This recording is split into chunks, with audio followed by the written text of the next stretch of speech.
Waktu dan tempat saya persilahkan. Ya, baik. Terima kasih Mas Nuruddin. Selamat malam Ibu Bapak sekalian. Selamat malam Mas Dimas dan teman-teman dari Circle. Saya sebenarnya merasa bersalah itu dengan pertemuan yang minggu lalu karena menyajikan satu tema tentang masalah kejahatan dengan cara yang susah ya. Tapi ya itulah filsafat seperti itu, apalagi filsafat yang pendekatannya itu logis ya, logika ya, argumen-argumen logika.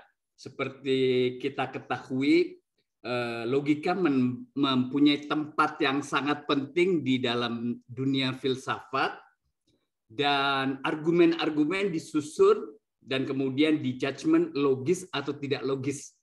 Dan kalau logis itu cara berpikirnya itu ada, berlogikanya ada cara berpikir.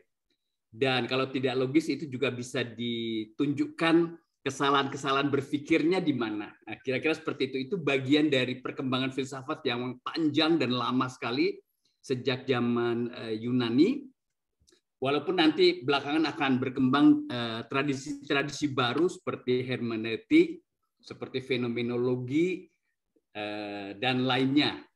Tapi logika tetap sesuatu yang penting ya, dan pernah ada aliran filsafat yang kuat dalam soal ini, namanya filsafat analitik.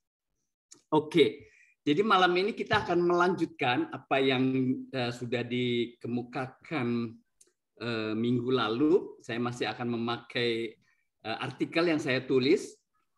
Nah, saya akan membagi waktu ya. Kita sampai jam 8 ya untuk saya, Mas Nuruddin. Oke. Ya, kira-kira seperti itu. Nah, mungkin sampai 7:30 saya akan berselancar di artikel itu dulu, mengulang sebentar yang minggu lalu, dan kemudian menambah sedikit sebelum menyisakan yang nanti dipakai untuk minggu depan. Setelah itu, pada 7:30 mudah-mudahan saya bisa menyajikan lebih populer lagi dengan cara populer, yaitu argumen-argumen teodisi yang populer. Teodisi yang populer. Nah, apa itu nanti kita lihat nanti.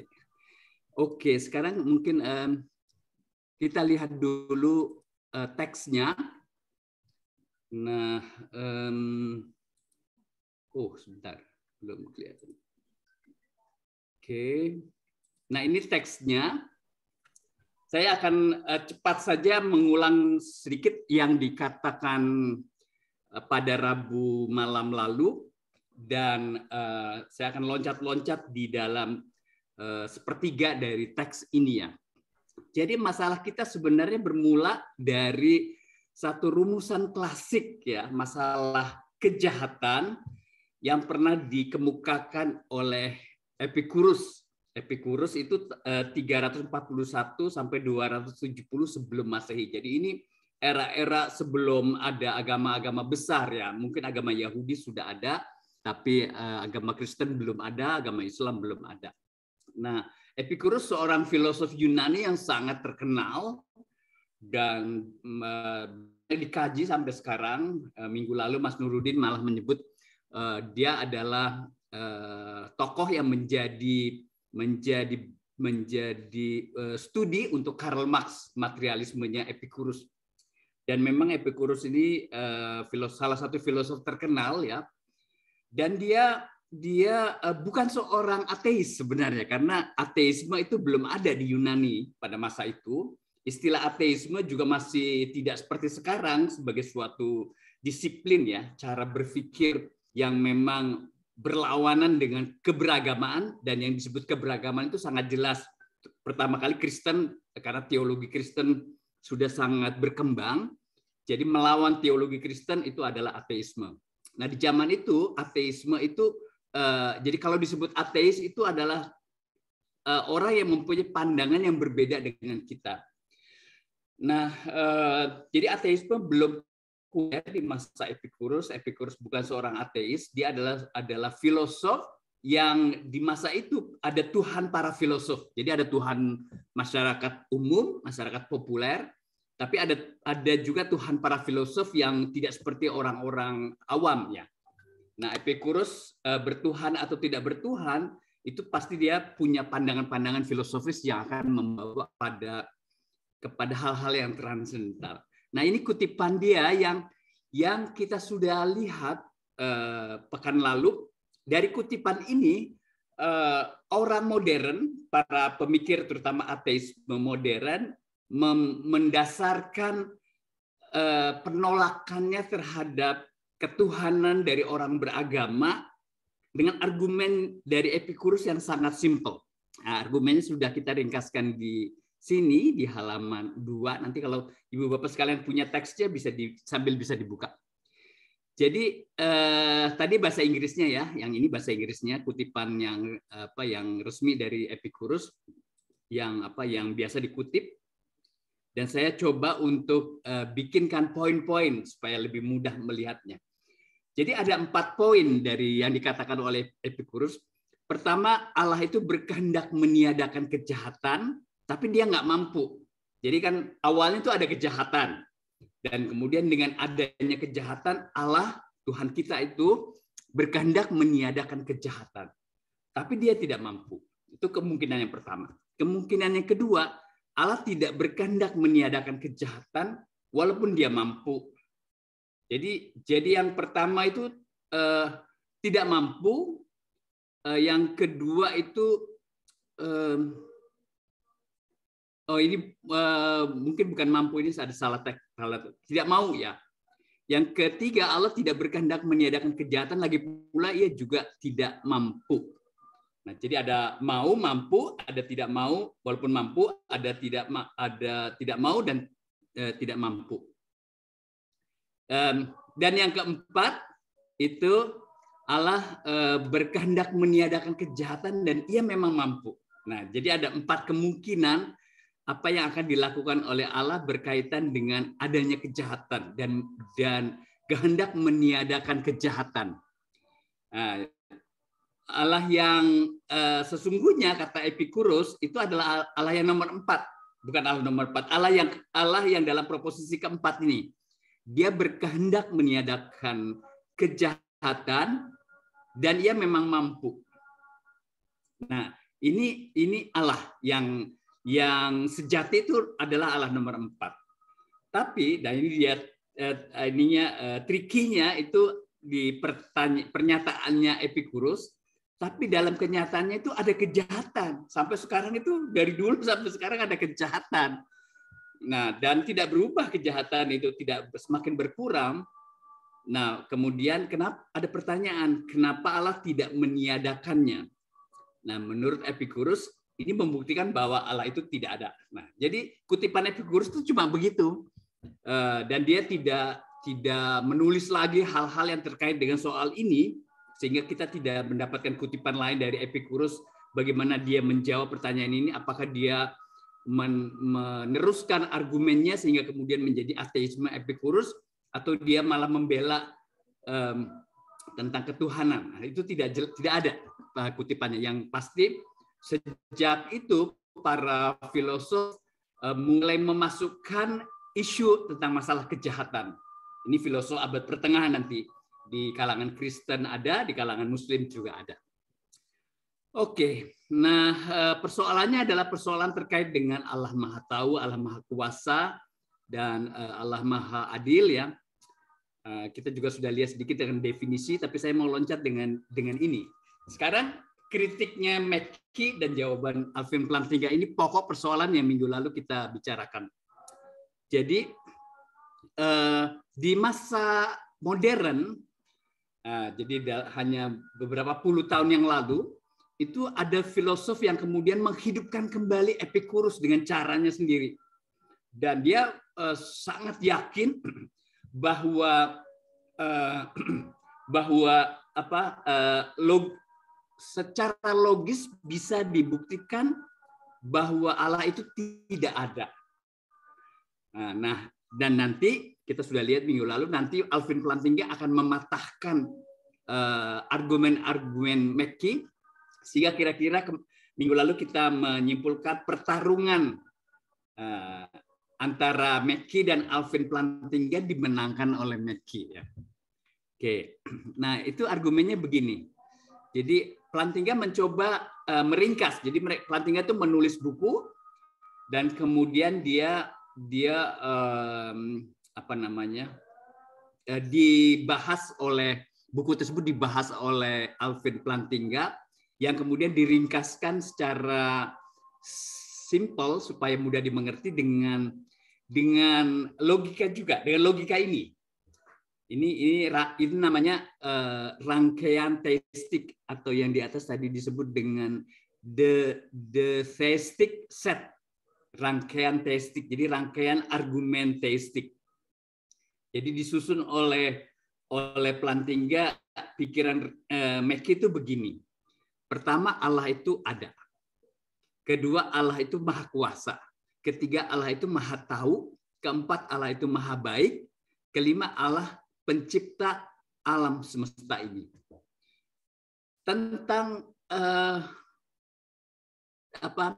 set atau rangkaian logis, rangkaian proposisi 1, 2, 3, 4, 5, ini adalah yang diimani orang beriman, terutama agama-agama monoteistik, Yahudi, Kristen, dan Islam. Dan ini kan terutama karena perbincangan masalah ketuhanan ini ada di dalam dunia monoteistik terutama Kristen ya.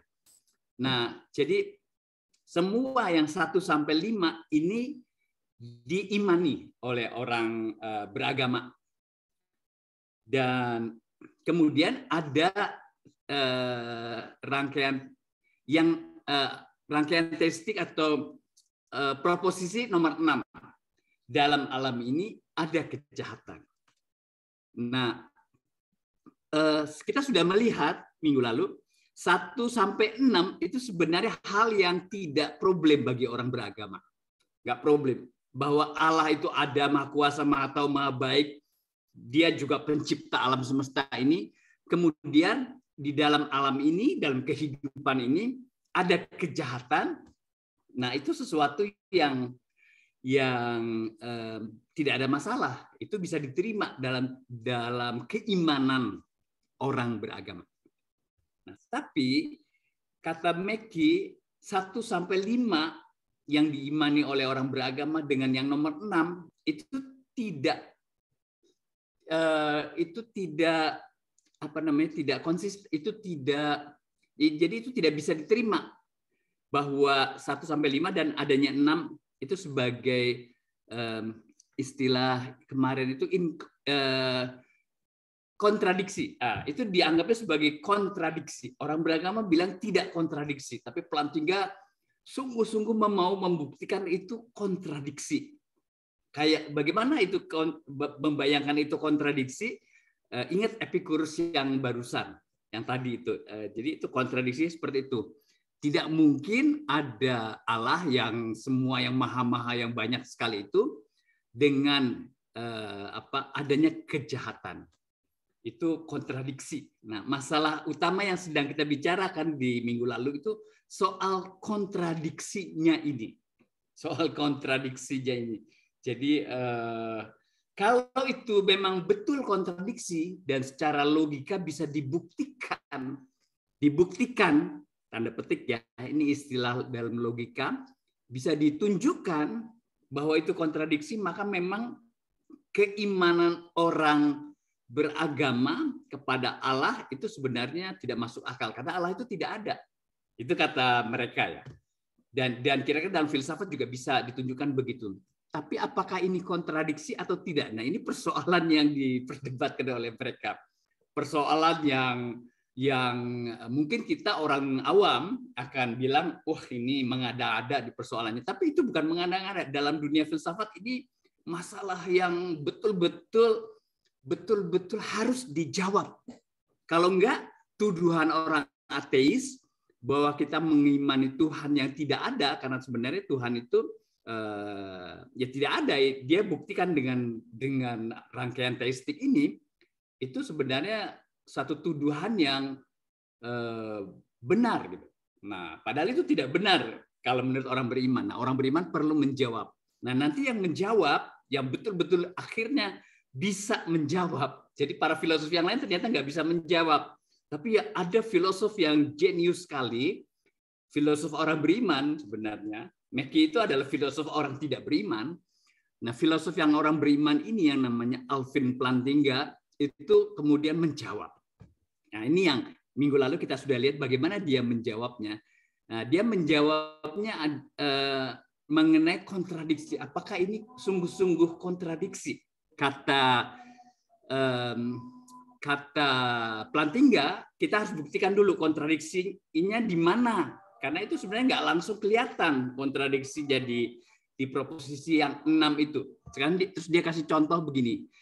Ini contoh logika yang dari zaman Aristoteles sudah sangat terkenal, dan kalau kita belajar logika selalu contohnya ini, bahwa kalau semua manusia itu akan mati, maka Sokrates pun akan mati.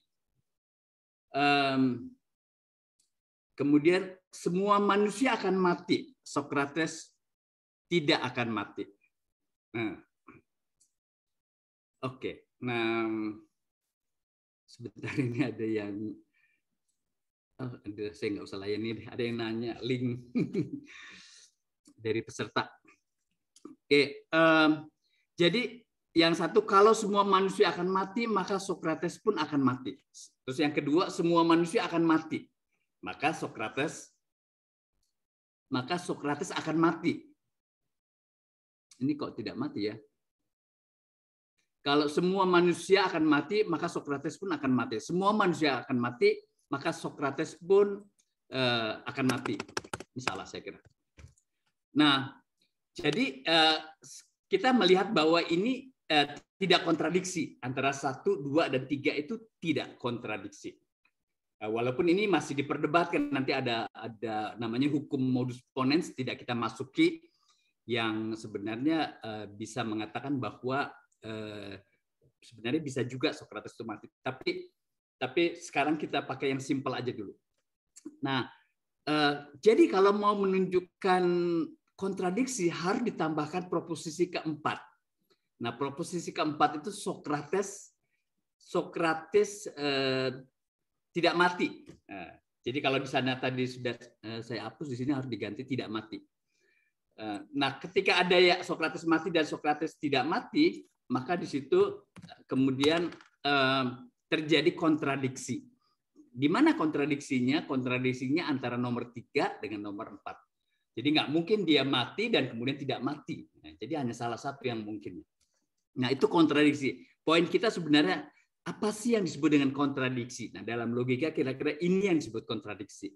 Nah, dari rangkaian logika proposisi logis sederhana seperti ini, kita bisa memahami apa yang dikatakan oleh Mackie.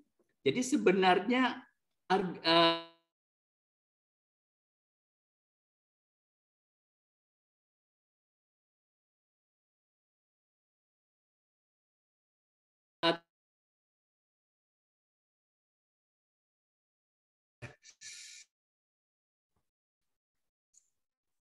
maaf ini kok hang.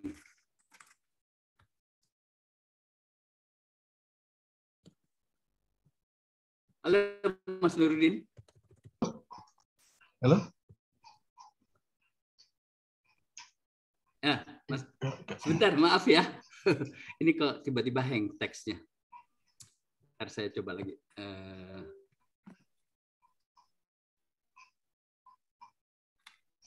Ya, masih kedengaran? Masih, tapi gambarnya masih belum kedengaran? muncul. Ya, masih, Mas. Ya.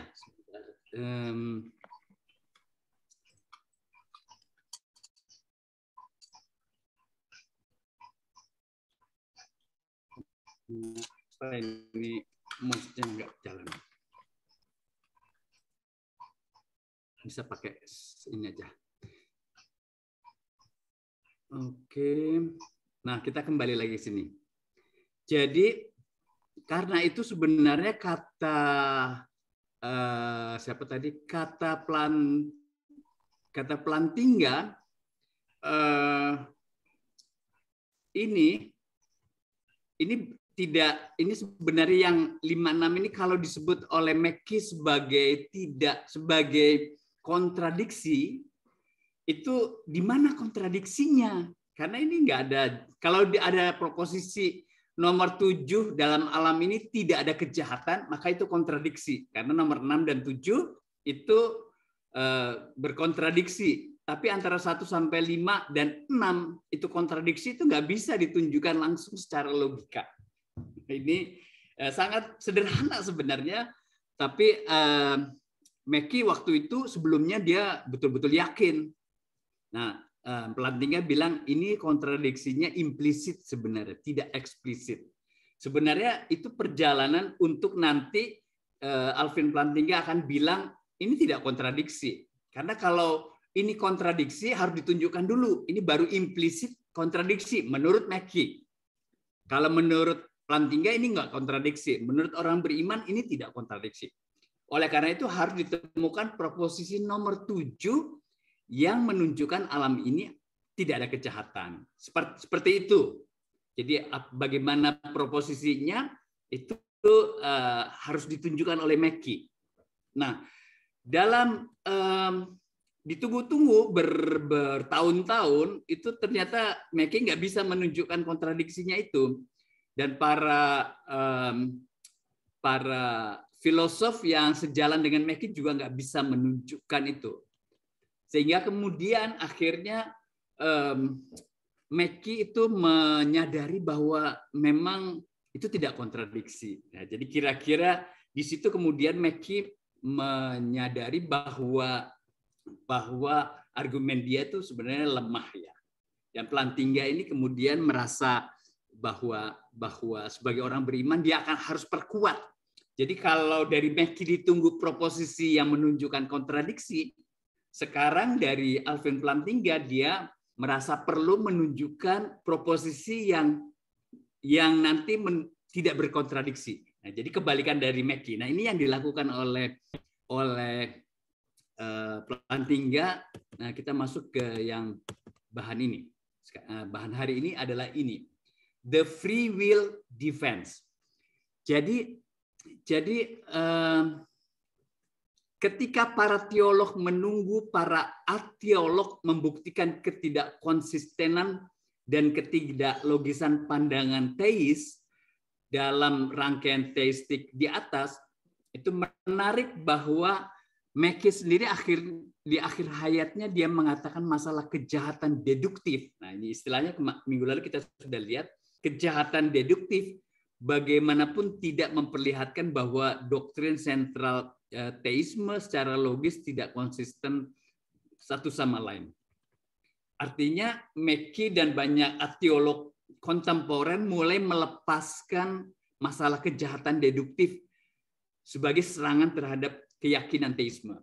Jadi mereka sudah mulai nggak pede karena serangan berdasarkan argumen kejahatan deduktif atau argumen kejahatan logis itu ternyata nggak bisa meyakinkan.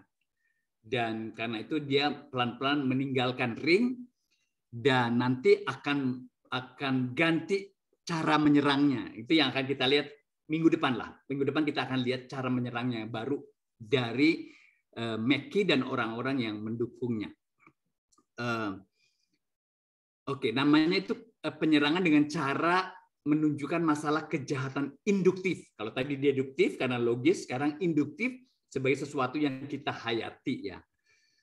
Oke. Nah, itu minggu depan. Hari ini kita akan lihat apa yang dilakukan oleh Alvin Plantinga untuk lebih memperkokoh temuannya. Jadi temuannya itu adalah bahwa kalangan ateis tidak mampu menunjukkan argumen yang bisa diterima bahwa cara beriman orang beragama yang menaruh Allah dan masalah kejahatan sebagai tidak bertentangan itu sesuatu yang tadi kita sebutnya masih implisit ya. Kalau kita sebut bertentangan itu implisit, mungkin tidak bertentangannya juga implisit. Nah, karena itu perlu dibuat satu proposisi yang akan membuat pertentangan itu ketidakbertentangannya itu, konsistenannya itu, tidak konsistenannya itu, jadi kekonsistenannya itu sesuatu yang tidak sesuatu yang tidak memang tidak konsisten, memang konsisten begitulah. Mudah-mudahan ini tidak terlalu rumit. Nah, ini yang dilakukan oleh Plantinga. Jadi kira-kira kalau dirumuskan dalam proposisi sederhananya begini. Jadi proposisinya Mackey itu kan kalau diringkas bisa jadi dua ini aja, 1 dan 3 ini. Keberadaan Allah yang maha kuasa, maha tahu, dan maha baik, dan Allah telah menciptakan dunia ini. Ini proposisi 1-5 diringkas sebenarnya jadi cuma 1. Kemudian adanya kejahatan, itu proposisi tadi nomor 6. Jadi antara 1 dan 3 itu tidak bertentang, tidak apa istilahnya tadi itu. Jadi ini sesuatu yang tidak bertentangan. Mackey bilang ini bertentangan. Plantinga bilang ya itu bertentangan, tapi sebenarnya implisit. Gitu. Harus tunjukkan yang proposisi baru supaya menjadi eksplisit. Nah, Plantinga dengan temuan dia itu kemudian dia mau memperkuat argumennya untuk dicari proposisi lagi yang menunjukkan bahwa ini tidak kontradiksi. Nah, dia taruhlah nomor 2. Di nomor 2 ini dikosongin, perlu diisi. Nah, bagaimana dia mengisinya? Dia mengisinya dengan namanya itu free will defense. Free will defense. Ini istilah yang diciptakan oleh Plantinga menggantikan yang dalam teologi sebelumnya, sebenarnya dalam filsafat juga, itu namanya teodisi. Ini ada filosof yang sudah kita sebut namanya pekan lalu, namanya Leibniz, yang dia memperkuat teodisi. Tapi Plantinga pakai istilah free will defense. Jadi untuk melawan Mackey, dia bangun satu defense, satu pertahanan, dan pertahanannya didasarkan pada free will, kebebasan. Oke, sebentar kita akan masuki itu, tapi sedikit catatan kaki. Jadi yang disebut teodisi nanti kita masih akan lihat. Yang disebut teodisi itu istilah yang pertama kali dikemukakan oleh Leibniz ketika menyatakan dalam bukunya Teodisi tahun 1710 ini satu usaha untuk mempertahankan keberadaan Allah dari masalah kejahatan.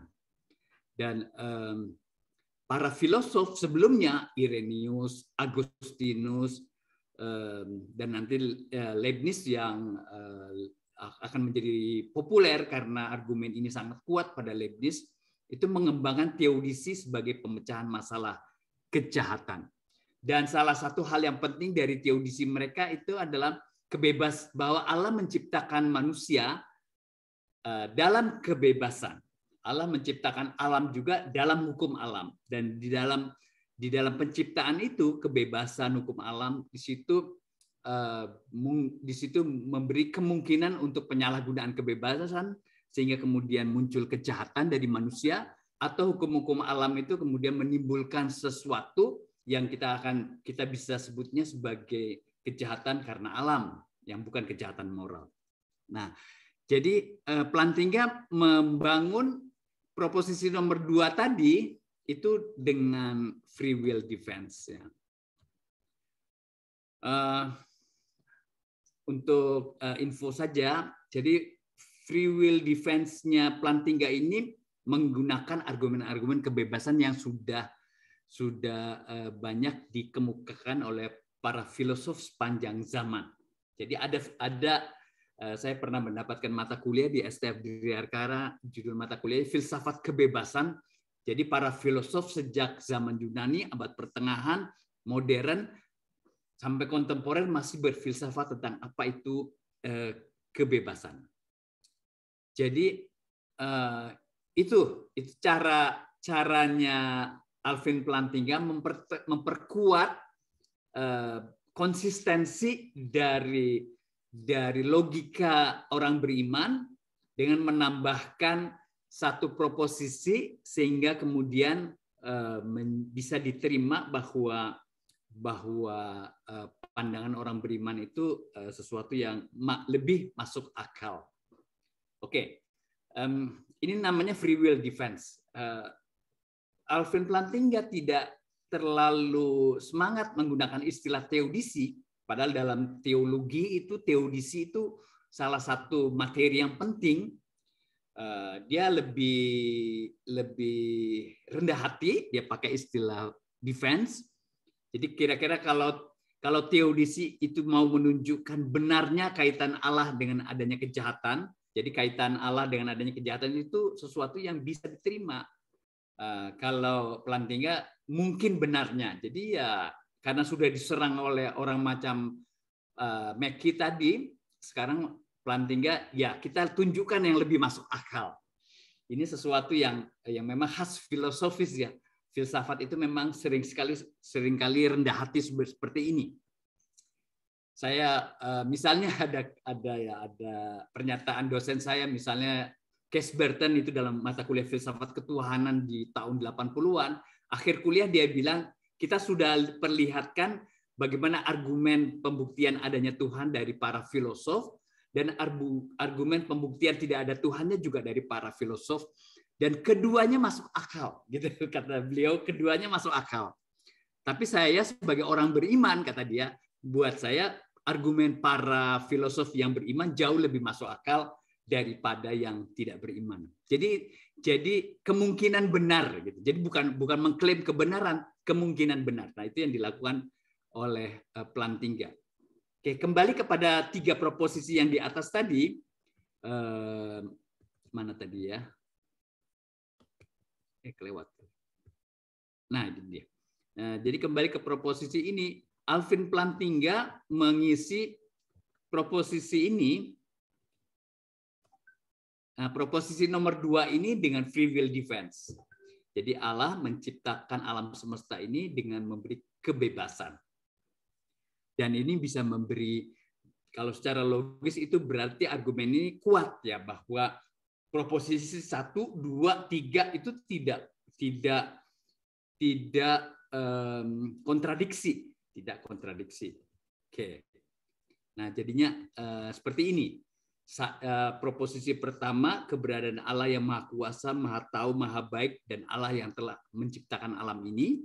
Proposisi kedua, Allah menciptakan sebuah dunia yang berisi kejahatan dan dia mempunyai alasan untuk itu. Nah, nomor 2 ini adalah proposisi yang diciptakan oleh Alvin Plantinga untuk membuat 1, 2, dan kemudian 3 dunia yang berisi kejahatan itu masuk akal. Lebih masuk akal. Tidak kontradiksi. Nah, dari Mackey ditunggu yang nomor 2 yang akan membuktikan ini kontradiksi. Nah, tapi Mackey nggak bisa menunjukkan. Teman-temannya Mackey, orang-orang yang menjadi pengikut Mackey juga nggak bisa menunjukkan. Jadi sampai sekarang sebenarnya argumen Mackey itu sudah lemah ya, sudah dikalahkan oleh argumennya Plantinga. Oke, jadi argumen nomor 2 itu namanya free will defense. Oke, jadi itu kira-kira ringkasan dan sedikit tambahan dari pertemuan yang lalu. Nah, kalau kita barusan bicara tentang free will defense, sebenarnya para filosof atau para filosof yang ingin membuktikan Tuhan itu tidak ada, sekarang sebenarnya sudah mulai ragu untuk menggunakan pendekatan deduktif atau logis, dan dia masuk ke hal yang lebih induktif. Jadi lebih induktif itu yang dialami oleh manusia, begitu. Jadi bukan logika dengan pemikiran nalar melulu, tapi sekarang menunjukkan kejahatan yang memang ada, begitu. Nah, ini nanti kita bicarakan di minggu depan. Tapi saya mau menambahkan tadi, kalau kita sudah bicara tentang free will defense, sebenarnya ada 2 ya yang menjadi defense itu, yaitu yang pertama itu teodisi kehendak bebas, atau bukan teodisi kalau istilahnya Plantinga itu free will defense. Ini adalah bentuk baru dari hal yang dulu sudah lama sekali dari dulu. Ya, ini bisa kita dapatkan dari para filosof Kristen abad pertengahan, para filosof Muslim, terutama aliran Mu'tazilah, teologi Mu'tazilah, dan seperti Abdul Jabbar namanya, itu ada sebuah tesis rektor dari IAIN Kediri, dia mengarang tentang argumen filosof Muslim soal teodisi kehendak bebas. Sejak abad pertengahan, sekarang di kalangan para teolog ini menjadi teodisi yang populer, teodisi kehendak bebas. Nah, teodisi kehendak bebas ini diformulasikan ulang oleh Alvin Plantinga, dan kemudian dia pakai istilah yang lebih rendah hati, defense, ya. Jadi free will defense. Itu yang pertama. Terus yang kedua, yang juga sudah dibicarakan sejak klasik, teodisi hukum alam. Nah, teodisi hukum alam ini kira-kira mirip seperti pandangan teologi bahwa Allah memberi kebebasan kepada manusia supaya manusia bisa merealisir dirinya, terus tumbuh, dan dia bisa mencapai sebagai citra ilahi, imago Dei. Nah, teodisi hukum alam ini juga begitu. Allah menciptakan hukum alam, dan alam ini bekerja berdasarkan hukum alam, dan ketika alam ini berproses untuk penciptaan semesta ini, di dalam alam ini akan ada sisi-sisi di mana dia harus mereorganisasi, harus melakukan suatu hal yang bisa dilihatnya sebagai kehancuran, tapi nanti akan ada pembentukan baru, dan seterusnya. Jadi hukum alam ini adalah hukum yang selalu tumbuh, ya, selalu tumbuh, dan apa namanya? Ini akan membantu alam ini bisa dimengerti, dan juga membantu alam ini mempunyai kemungkinan bahwa dia nggak akan langsung sempurna. Kesempurnaan itu adalah teleologis, ya, jauh di depan, jauh di ujungnya, tujuan akhir, ya.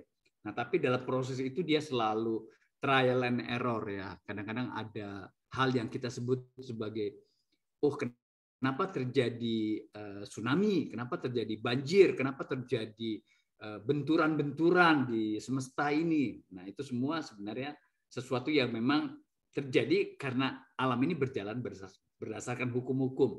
Dan Tuhan sudah menciptakan alam ini dengan hukum-hukumnya. Oke.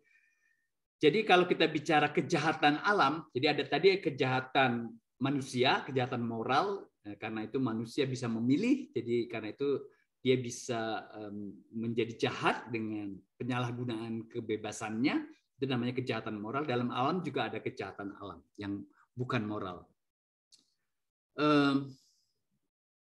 Oke, itu dua teodisi, nanti Bapak sekalian bisa baca ini supaya saya dalam 15 menit ini akan coba untuk sedikit sharing tentang ini. Nah, ini dia. Nah, mungkin tadi masih terlalu abstrak, tapi saya ingin ajak Ibu Bapak sekalian sekarang untuk melihat bagaimana masalah kejahatan itu menjadi sebab terdalam dari ateisme. Ini sudah kita lihat dari argumen Epicurus dan kemudian Mackie dan seterusnya. Tapi sekarang kita akan lihat dari respon orang beragamanya sendiri.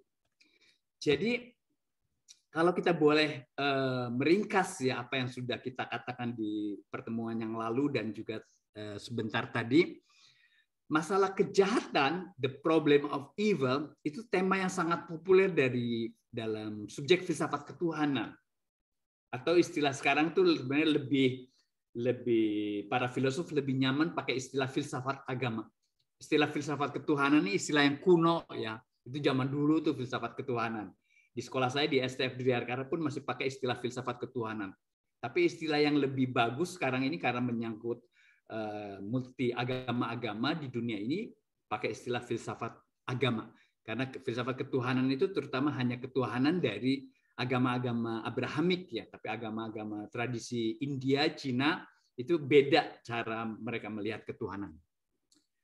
Soal ini soal yang sangat penting di dalam filsafat. Kita sudah lihat minggu lalu Hans Kung itu dia menyebutnya dengan the rock of atheism. Jadi batu karang yang sangat kokoh dari ateisme itu masalah kejahatan. Memang soal ini nggak populer dalam masyarakat ya. Masyarakat jarang membicarakan soal ini, kecuali kalau dia tertimpa satu bencana, satu penderitaan yang berat sekali, dan kemudian dia mulai bertanya, kenapa saya harus menderita seperti ini? Di mana Tuhan? Nah, ketika dia mulai merefleksikan teologi seperti itu, mulai muncul itu bahwa masalah ini ada masalah yang menjadi populer ya, menjadi bagian dari kehidupan sehari-hari. Nah, tapi secara umum itu tidak populer. Nah, jadi ini yang kita sebut para filosof ateis itu berargumen bahwa salah satu sebab terdalam dari manusia menjadi ateis adalah adanya kejahatan di dunia ini. Mackie ketika menulis 10 tahun pertama itu dia masih sangat semangat ya, pada tahun berapa itu saya kira 70-an itu dia sangat semangat, tapi 10 tahun kemudian dia tidak semangat lagi karena sudah berhasil dipatahkan. Sekarang masalah kejahatan itu bukan lagi kejahatan deduktif ya yang logis tadi, tapi sekarang mereka akan menggunakan masalah kejahatan sebagai cara menyerang keimanan orang beragama dengan persoalan kejahatan yang melimpah ruah. Kira-kira itu terjemahan saya. Kejahatan yang melimpah ruah, di abundant evil. Jadi kejahatannya itu banyak sekali dan ngeri sekali. Too much evil. Kadang-kadang disebutnya dengan seperti itu. Nah, ini serangan ronde kedua.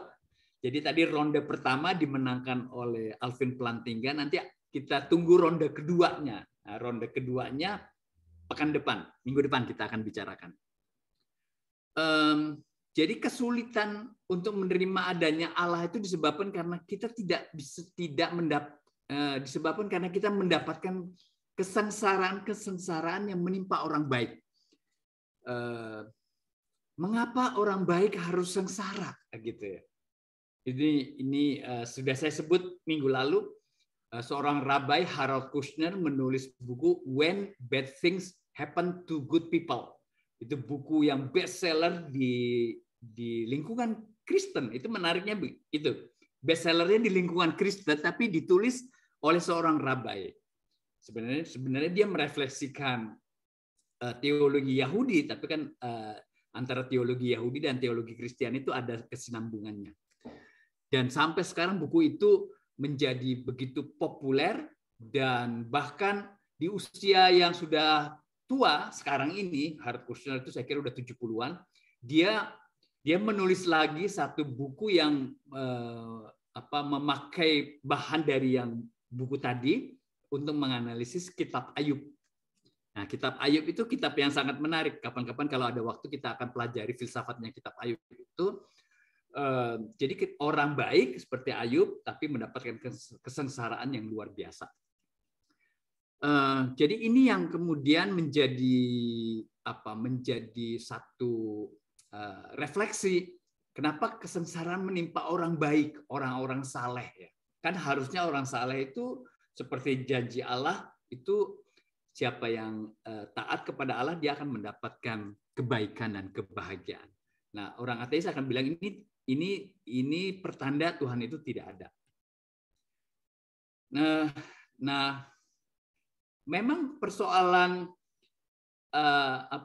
kalau bagi orang yang nggak percaya kepada Allah, problem ini tidak ada.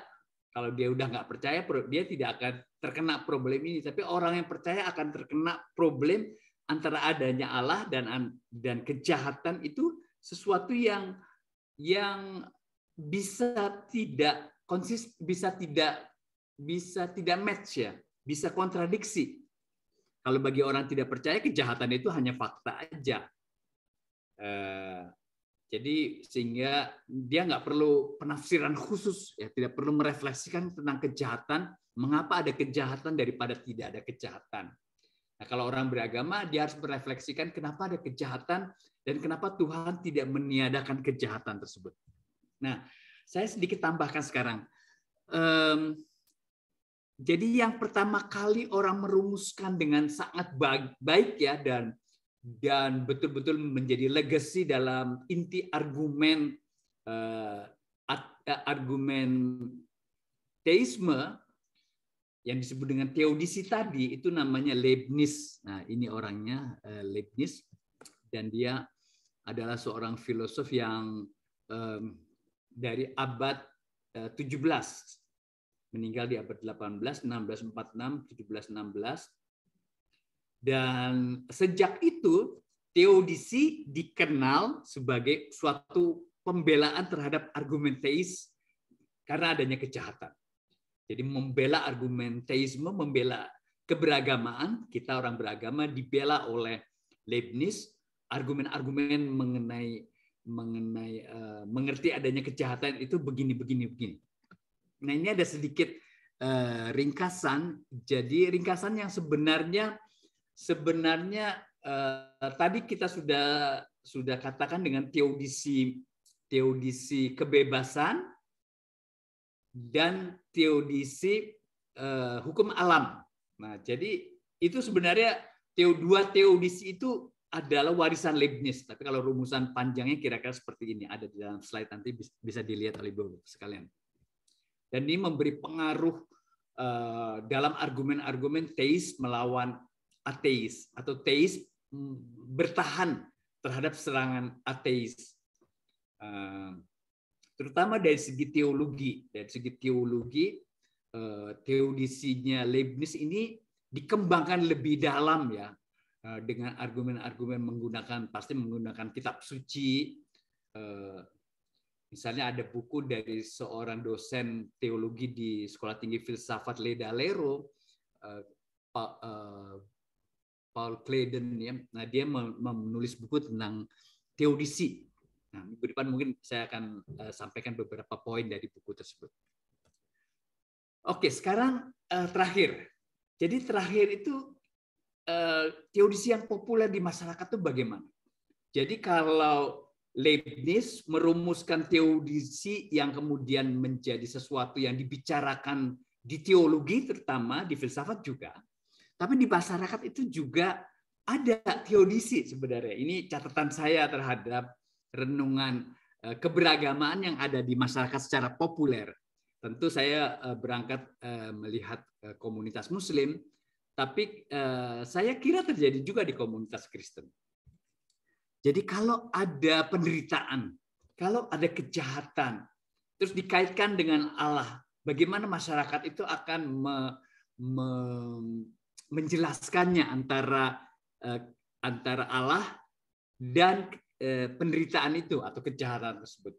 Ada 5 saya mencatatnya. Yang pertama, kejahatan. Jadi kalau saya sebut kejahatan, ingat definisi minggu lalu, itu juga penderitaan. Itu akibat langsung dari dosa dan merupakan hukuman Tuhan karena manusia berdosa. Ini argumen yang sudah ortodoks ya.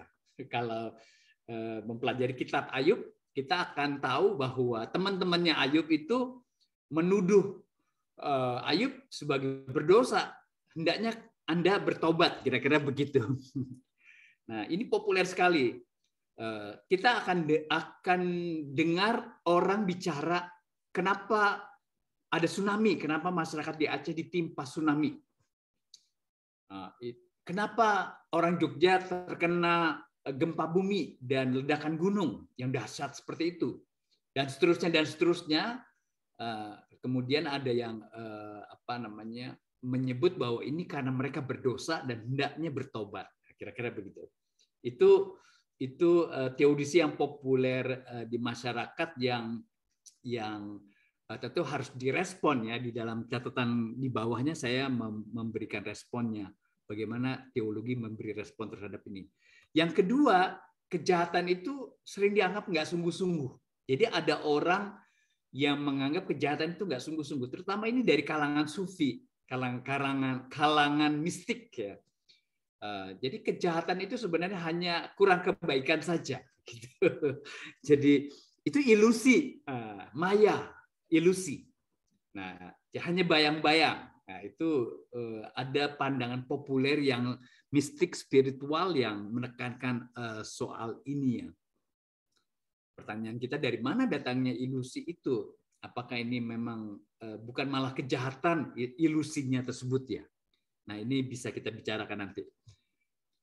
Yang ketiga, itu kejahatan dianggap sebagai cacat yang lazim dari suatu proses pembangunan rancangan yang baik. Nah, ini sebenarnya teodisi yang sudah lebih canggih. Ini teodisi yang tadi kita sebut sebagai teodisi hukum alam. Jadi ya kalau memang dalam proses alamiah kita sudah, misalnya dalam ekologi kan dikatakan karena ada banyak efek dari rumah gas atau rumah kaca itu kemudian mengakibatkan semakin panas gitu ya, perubahan iklim. Nah, itu proses alamiah. Jadi dianggap sebagai satu cacat yang lazim, cacat tanda petik ya. Itu suatu proses untuk mendapatkan satu rancangan yang baik.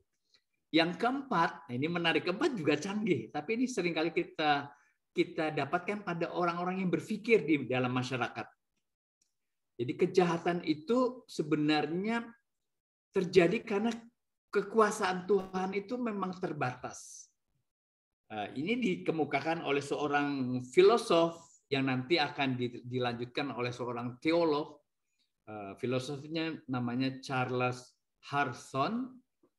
Teolognya siapa? Saya lupa sekarang. Teolog proses ya. Nah, ini argumen yang mengatakan bahwa kekuasaan Tuhan itu terbatas, memang terbatas ya.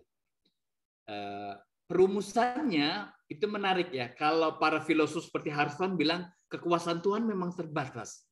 Jadi pandangan Tuhan Maha Kuasa itu sebenarnya nggak sungguh-sungguh Tuhan Maha Kuasa. Tuhan sebenarnya nggak Maha Kuasa, dia memang terbatas.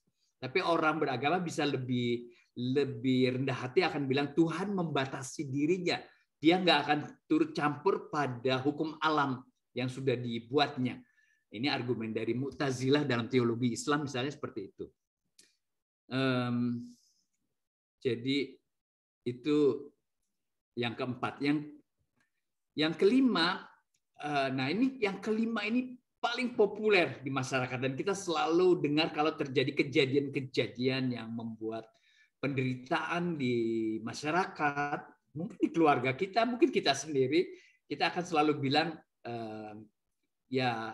ini mungkin takdir, ini pasti ada hikmatnya, begitulah. Jadi kita nggak tahu hikmatnya apa, kita harus mencari hikmatnya. Hikmah apa yang kita peroleh dengan masalah kejahatan dan penderitaan yang kita dapat.